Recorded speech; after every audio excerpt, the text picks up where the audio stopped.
ఆగండి ఆగండి, ఈ వీడియోని పూర్తిగా చూడండి. చలికాలం అని చెప్పేసి పెరుగు తినకుండా నెగ్లెక్ట్ చేస్తున్నారా?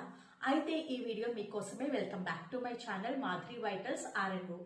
చాలా మంది ఏం చేస్తారంటే వింటర్ సీజన్ కదా, పెరుగు తినొద్దు అని చెప్పేసి మరొకరికి కూడా సజెషన్స్ ఇస్తూ ఉంటారు. అసలు పెరుగు మన బాడీకి మంచిదా కాదా అనేది ఈ రోజు పూర్తిగా తెలుసుకోండి. పెరుగు అనేది చాలా అంటే చాలా మంచిదండి హెల్త్ కి.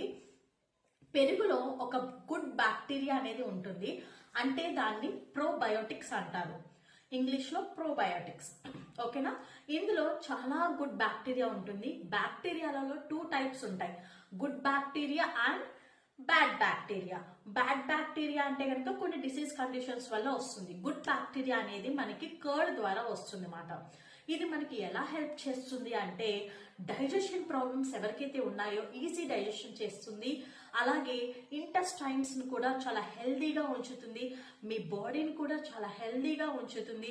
అలాగే ఎవరికైనా సరే ఇమ్యూనిటీ ప్రాబ్లమ్స్ ఉన్నా సరే క్యూర్ చేసుకోవచ్చు. ఎవరికైనా బోన్ స్ట్రెంగ్త్ లేకపోతే గనక కర్డ్ తింటే మీకు బోన్ స్ట్రెంగ్త్ వస్తుందని తెలుసా? కర్డ్ తింటే బోన్ స్ట్రెంగ్త్ అనేది ఇంక్రీజ్ చేసుకోవచ్చు. ఇందులో ప్రోటీన్స్ అలాగే కాల్షియం అనేది ఎక్కువ శాతం ఉంటుంది. చాలా మంది రొంప వచ్చేస్తుందేమో అని చెప్పేసి కర్డ్ తినకుండా మానేస్తూ ఉంటారు. మీరు అలా చేయొద్దు. మీకు ఆల్రెడీ కోల్డ్ తో ఉన్నారు, కాఫ్ తో ఉన్నారు అంటే గనక నైట్ టైం కర్డ్ తీసుకోవడం మానేయండి తప్ప పగల యాస్టీస్ గా మీరు తీసేసుకుంటూ ఉండండి డైలీ. కానీ ఎవరికైనా సరే కోల్డ్ గాని కాఫ్ గాని ఆల్రెడీ వచ్చేసి ఉంటే గనక మీరు నైట్ టైం అనేది తీసుకోకండి. ఎందుకంటే సిమ్టమ్స్ అనేవి చాలా వరస్ట్ గా తయారవుతాయి. మీరు కోల్డ్ వచ్చేస్తుందేమో అని చెప్పేసి కర్డ్ తీసుకోకుండా మానేయకండి. ప్రతిరోజు మీరు పెరుగు తీసుకోవడం అనేది అలవాటు చేసుకోండి.